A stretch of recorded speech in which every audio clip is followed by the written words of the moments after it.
માધાપરની યુવતીને ઇન્સ્ટાગ્રામમાં fake ID બનાવી બીભત્સ મેસેજ કરાયા। હાલ સોશિયલ મીડિયાનો જમાનો છે, એમાં ઇન્સ્ટાગ્રામનું ભૂત તો જાણે સૌ કોઈ ઉપર ચડેલું છે। ત્યારે આવા માધ્યમોને કારણે યુવાધન ખોટા રવાડે ચડી ગુનાહિત પ્રવૃત્તિઓને અંજામ આપી બેસે છે। અગાઉ આવા કિસ્સાઓ પોલીસ ચોપડે ચડી ચૂક્યા છે, તેવામાં વધુ એક કિસ્સો સામે આવ્યો છે, જેમાં માધાપરની એક યુવતીને બદનામ કરી હેરાન પરેશાન કરવા તેની ફેક આઈડી બનાવીને ફોટો અપલોડ કરી બીભત્સ મેસેજ કરાયા હોવાની ફરિયાદ નોંધાઈ છે।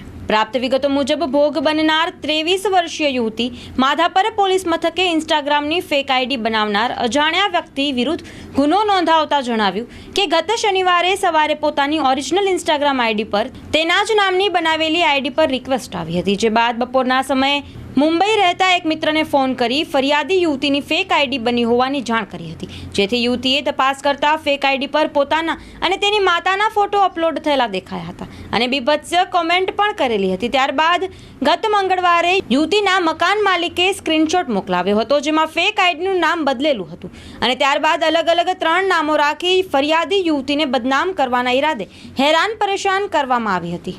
સમગ્ર મામલે માધાપર પોલીસે ગુનો દાખલ કરી કાયદેસરની કાર્યવાહી હાથ ધરી છે। સોશિયલ મીડિયાના લાભ અને ગેરલાભ બંને છે, જોકે લોકો તેના સદુપયોગના બદલે દુરુપયોગ વધારે કરી રહ્યા છે।